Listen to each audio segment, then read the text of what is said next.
दोस्तों, अगर आप माँ दुर्गा से प्यार करते हैं तो सच्चे दिल से कमेंट बॉक्स में लिख देना, जय माता रानी। दोस्तों, नवरात्रि में यह 10 संकेत बताते हैं कि माँ दुर्गा आपसे बहुत प्रसन्न है और आपके घर में स्वयं आ चुकी है। यह 10 संकेत आप भी अपने घर में ज़रूर चेक करना। नवरात्रि के पूरे 9 दिन देवी माँ को प्रसन्न करने का सबसे अच्छा समय माना जाता है। इस समय की गई आराधना और पूजा पाठ का फल बहुत ही जल्दी प्राप्त होता है। नवरात्रि में माँ दुर्गा चैतन्य होती है, इसलिए इन दिनों में की गई सच्ची भक्ति का परिणाम माता दुर्गा हमें तुरंत दिखा देती है। इस समय गलत काम करने से चैतन्य होने के कारण माता रानी हमें अगर बुरा कर्म करे तो बुरा परिणाम भी तत्काल दिखाती है, हमें दंडित भी करती है। नवरात्रि के पूरे 9 दिन हमें पूर्ण रूप से सात्विक विचार से रहना चाहिए। हमें इन 9 दिनों में कपट, छल, द्वेष, ईर्ष्या आदि का परित्याग कर देना चाहिए। माँ दुर्गा जिस घर में आती है उस घर को पंडितों से भी ज़्यादा पवित्र एवं शुद्ध कर देती है। वहाँ रहने वाले सभी लोगों की बुद्धि भक्तिमय हो जाती है और घर शांत रहता है, आनंद लगने लगता है। तो आप भी अपने घर में चेक करना। यह 10 संकेत में से कोई भी संकेत अगर आपको मिलता है तो समझ जाना कि माता रानी आपके घर में आ चुकी है। तो आइए जानते हैं कुछ संकेतों के बारे में। संकेत बताने से पहले अगर अभी तक आपने वीडियो को लाइक नहीं किया है तो वीडियो को लाइक कर चैनल को सब्सक्राइब ज़रूर कर लेना। सर्वप्रथम मैं आप लोगों को नव दुर्गा के 9 स्वरूप एवं उनकी महिमा को बताऊंगी।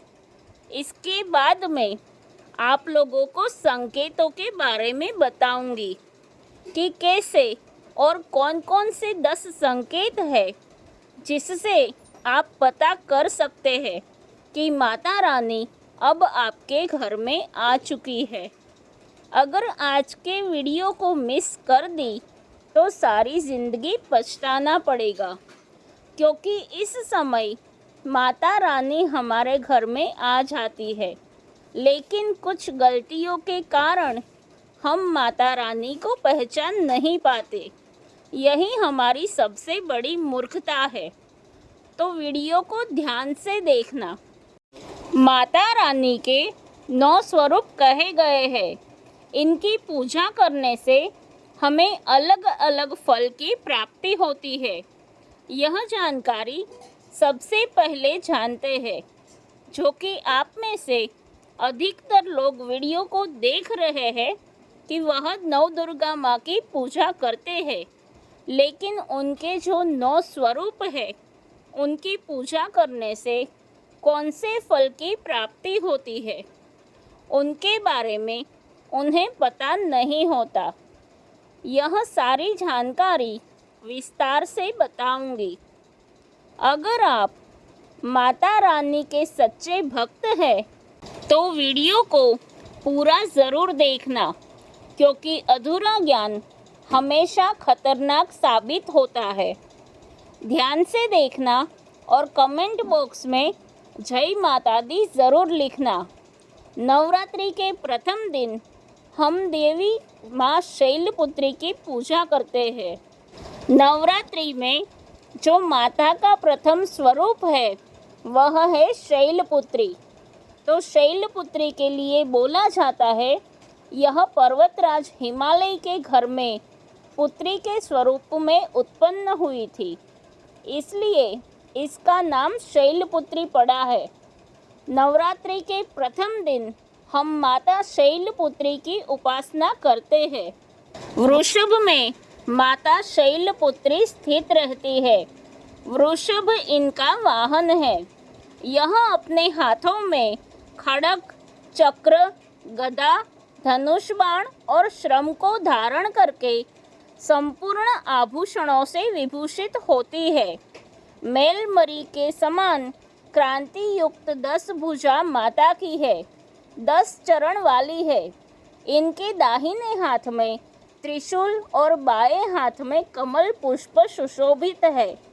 देवी पुत्री श्री शक्ति दृढ़ता आधार पर स्थिरता का प्रतीक है। माता की उपासना करने से जीवन में स्थिरता आती है। अगर आप भी माता शैलपुत्री को प्रसन्न करना चाहते हैं तो आपके जीवन में स्थिरता आएगी। माता शैलपुत्री का जो बीज मंत्र है वह है ओम चंद्र शैलपुत्री देवै नमः। नवरात्रि के दूसरे दिन हम माता ब्रह्मचारिणी की पूजा करते हैं। देवी ब्रह्मचारिणी की आराधना करने से कई प्रकार के मनोरथ की पूर्ति होती है। देवी ब्रह्मचारिणी इनका नाम क्यों पड़ा, यह भी जान लेते हैं। भगवान शिव से विवाह करने के लिए प्रतिज्ञाबद्ध देवी माता पार्वती ने कठोर ब्रह्मचारी का पालन किया। ब्रह्म का अर्थ होता है तपस्या और आचरण उसका अर्थ होता है आचरण करने वाली। तो इस प्रकार ब्रह्मचारिणी का अर्थ हुआ और आचरण करने वाली। तो माता रानी ने कठोर तपस्या की भगवान शंकर को प्राप्त करने के लिए। इनके स्वरूप का सर्वप्रथम बखान जानते हैं तो देवी ब्रह्मचारिणी के दाहिने हाथ में जप की माला है, बाएं हाथ में कमंडल है और ब्रह्म का स्वरूप है। देवी ब्रह्मचारिणी की उपासना करने से मनुष्य में तप, त्याग, वैराग्य, सदाचार और संयम की वृद्धि होती है। माता की कृपा से ही सर्वत्र सिद्धि और विजय की प्राप्ति होती है। माता ब्रह्मचारिणी का मंत्र है या देवी सर्वभूतेषु ब्रह्मचारिणी रूपेण संस्थिता नमस्तस्यै नमस्तस्यै नमस्तस्यै नमो नमः। नवरात्रि के तीसरे दिन माँ चंद्र घंटा की पूजा करते हैं। इस देवी के मस्तक पर घंटे के आकार का केंद्र बना हुआ है, इसलिए माता का नाम चंद्र घंटा पड़ा है। इनके जो चंद्र है वह भयंकर है। घंटे की ध्वनि से वह सभी दुष्ट व्यक्तियों का नाश करती है, इसलिए माता का नाम चंद्र घंटा पड़ा है। इनके स्वरूप जान लेते हैं तो माँ के शरीर का रंग स्वर्ण के समान चमकीला है। इनके 3 नेत्र है, 10 हाथ है। इनके कर कमल, गदा, धनुष बाण, खड्ग, त्रिशूल और अस्त्र शस्त्र लिए हुए हैं। अग्नि जैसे बनने वाले हैं, ध्यान से झगमगाने वाली है। यह सिंह के आसन पर अरुण है तथा युद्ध में लड़ने के लिए अमोघ रहती है। माँ की कृपा से साधक के समस्त पाप और बाधाएं और जो परेशानियां आती हैं वे नष्ट हो जाती है। देवी की कृपा से जातक पराक्रमी और निर्भय होता है। अगर आप भी माँ चंद्र घंटा की पूजा करते हैं तो आपको निर्भयता की प्राप्ति होती है। देवी माँ चंद्र घंटा का मूल मंत्र है चंद्र घंटा देवी नमो नमः। नवरात्रि के चौथे दिन माँ कुष्मांडा की पूजा करते हैं। अब कुष्मांडा नाम क्यों पड़ा है, नाम से भी सुन लीजिए। यह माता कुष्मांडा है क्योंकि माता ने ही सृष्टि का कल्याण किया है, इसलिए माता का नाम कुष्मांडा पड़ा है। माता रानी की 8 भुजाएं हैं और यह 8 भुजाएं कई प्रकार की है। यह 8 प्रकार की सिद्धि को अपने हाथों में प्रदान करने वाली कही गई है। इनका वाहन सिंह है और कुष्मांडा माता की आराधना करने से जातक के समस्त रोग और शोक जो होते हैं मिट जाते हैं। माता हमें बल तथा आरोग्य प्रदान करती है। माता का मूल मंत्र है कुष्मांडा शर्मिदा नमः। नवरात्रि के पंचम दिवस माता स्कंद माता की पूजा करते हैं। शैलपुत्री ब्रह्मचारिणी बनकर तपस्या करने के बाद भगवान शिव से विवाह किया। तदनंतर स्कंद उनके पुत्र बने, अर्थात कार्तिकेय जो है उनके पुत्र बने, इसलिए माता स्कंद माता कहलाई। स्कंद भगवान को अपनी गोद में हमेशा बैठे हुए माता रहती है, इसलिए इनका नाम स्कंद माता पड़ा है। और इन माता की उपासना करने से समस्त इच्छा की पूर्ति होती है और परम शांति का, परम सुख का अनुभव होता है।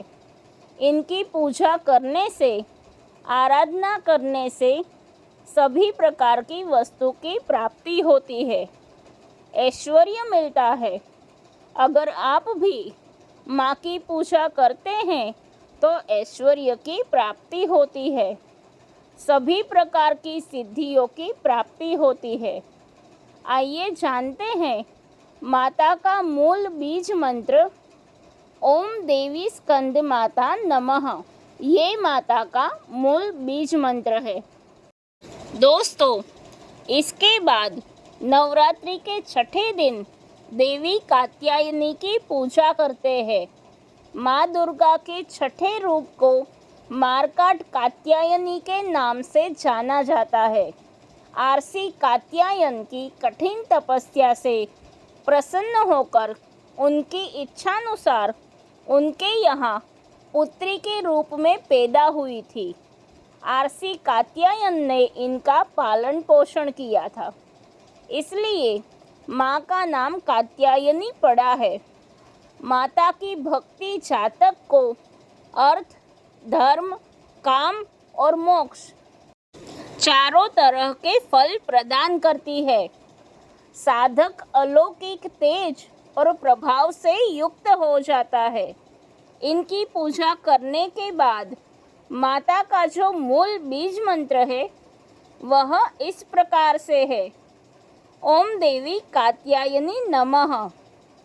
इस मंत्र के जाप करके माता को प्रसन्न कर सकते हैं। नवरात्रि की सप्तमी तिथि, नवरात्रि के 7वें दिन माता कालरात्रि की पूजा करते हैं। जी हाँ, माता कालरात्रि की उपासना करते हैं। संपूर्ण प्राणियों की पीड़ा हरने वाली अग्नि भय जल है। भय रात्रि भय को दूर करने वाली, काम, क्रोध और शत्रु का नाश करने वाली है। इनकी पूजा करने से सभी पापों से मुक्ति, दुश्मनों का नाश और तेज बढ़ता है। माँ अपने भक्तों के सभी प्रकार के कष्टों और भय से मुक्त कराती है। माता का जो बीज मंत्र है वह है क्लीम ऐं श्री कालिकाय नमः।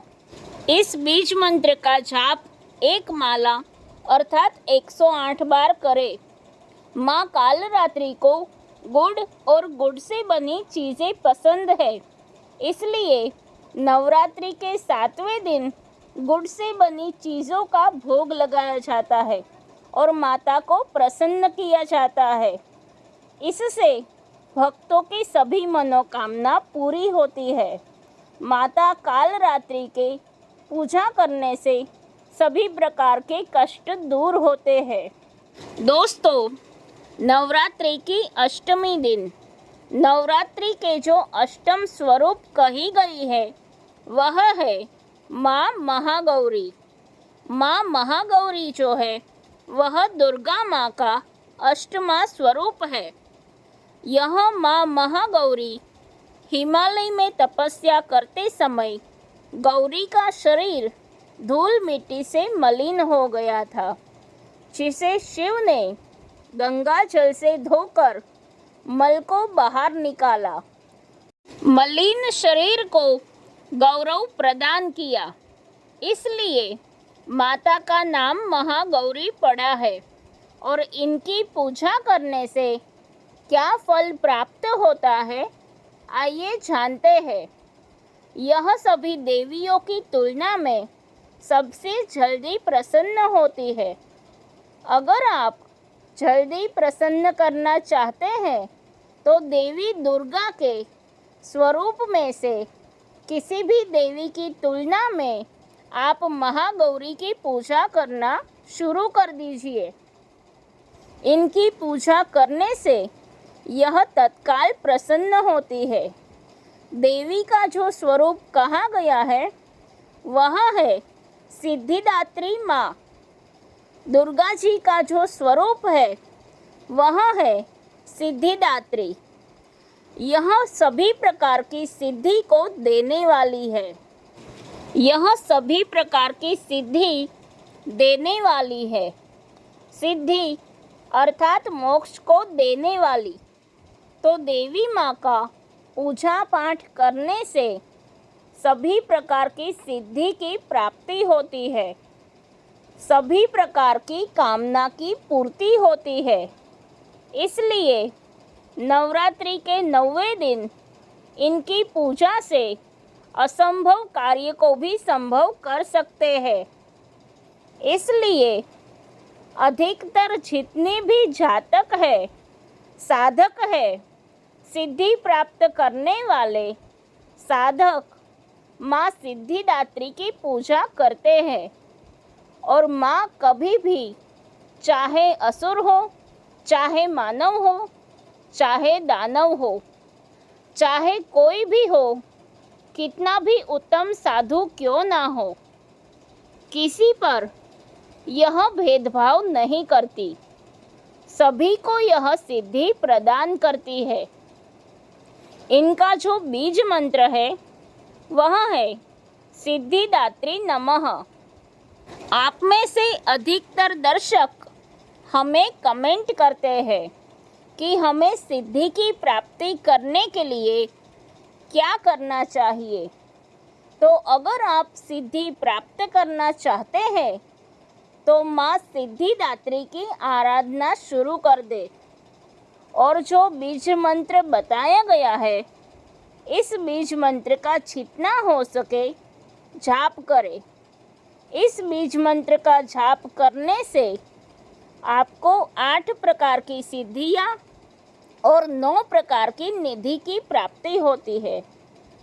आइए अब इस वीडियो में जानते हैं कि नवरात्रि में कौन से 10 संकेत बताते हैं कि माँ दुर्गा आपसे बहुत प्रसन्न है और आपके घर में आ चुकी है। पहला संकेत है बार बार गौ माता का आना। जिस घर में माँ दुर्गा रहती है वहाँ उनकी बहन कामधेनु उनकी सेवा के लिए, उनके दर्शन के लिए बार बार घर के द्वार पर बिल्कुल ही आती है और यह घर के इर्द गिर्द घूमती रहती है, वहाँ से 9 दिनों तक नहीं भागती। तो समझ जाना माता रानी आपके घर आ चुकी है। दूसरा संकेत है मधुमक्खी का घर में आना। मधुमक्खी को माँ दुर्गा का भ्रमण का स्वरूप कहा गया है।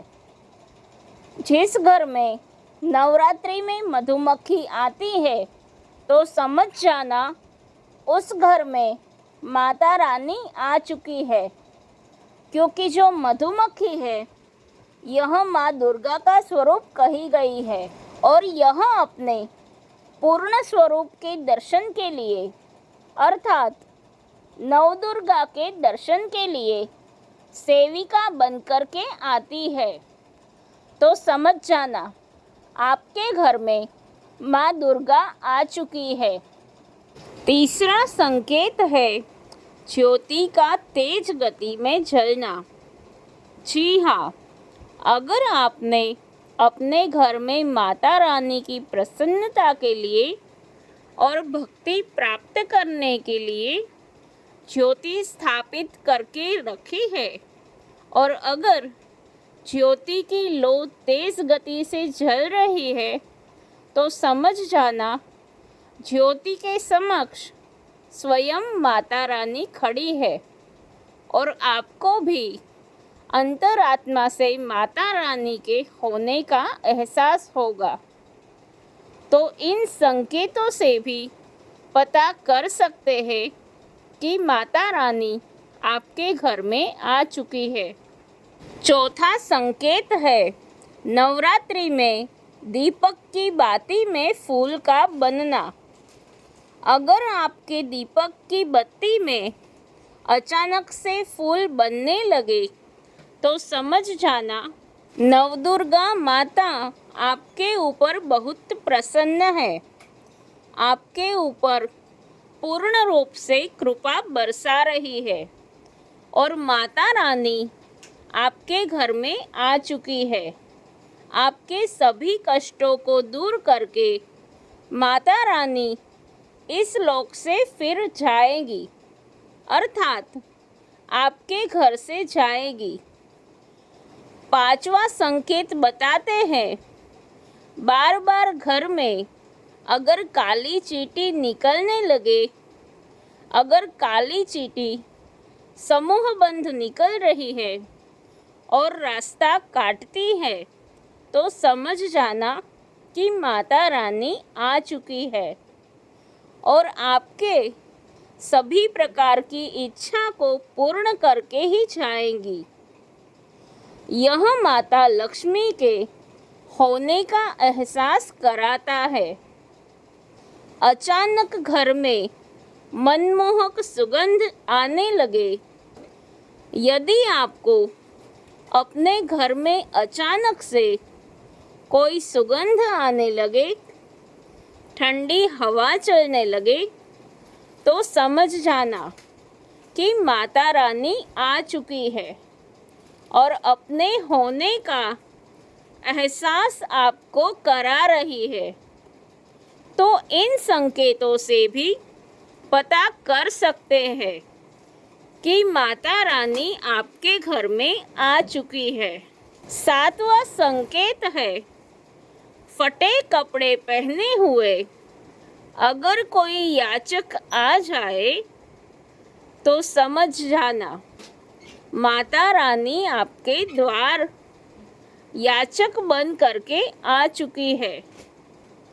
नवरात्रि में कोई भी याचक आए तो खाली हाथ भूल कर भी मत जाने देना, क्योंकि स्वयं माता रानी परीक्षा लेने के लिए हमारे घर में याचक बन करके आ जाती है, क्योंकि इस बार अपने भक्तों की परीक्षा लेने के लिए धरती पर स्वयं आते हैं। आठवां संकेत है यदि नवरात्रि के दौरान सपने में उल्लू दिखे तो यह भी माँ लक्ष्मी के आपके घर में आगमन होने का संकेत है, यानी कि आपको ढेर सारा पैसा मिलने वाला है जो आपके जीवन को बेहतर बनाएगा। नौवां संकेत है इसी तरह नवरात्रि के दौरान या बाद में नारियल, हंस या कमल के फूल का सुबह सुबह दिखना, यह भी माँ दुर्गा की आप पर कृपा होने का इशारा है। यह संकेत किस्मत चमकाने वाला साबित हो सकता है। 10वां संकेत, अब बात करते हैं नारियल की। तो अगर सुबह उठते ही नवरात्र के दिनों में नारियल के दर्शन कर लेते हैं तो आप समझ जाए कि आप बहुत भाग्यवान हैं। अगर इस तरह के संकेत आपको दिखते हैं तो समझ जाइए कि माता रानी आपके ऊपर प्रसन्न है और जल्द ही वह आपकी सभी इच्छाओं को पूर्ण कर देगी। और यह आपको समझना होगा। तो यह 10 संकेत बताते हैं कि माता रानी आपके घर में आ चुकी है और आपसे काफ़ी प्रसन्न है। इनमें से आपको कौन सा संकेत मिला है, हमें कमेंट सेक्शन में ज़रूर बताइएगा। और कमेंट बॉक्स में जय माता रानी अवश्य लिखें। स्वस्थ रहें, सुरक्षित रहें। धन्यवाद।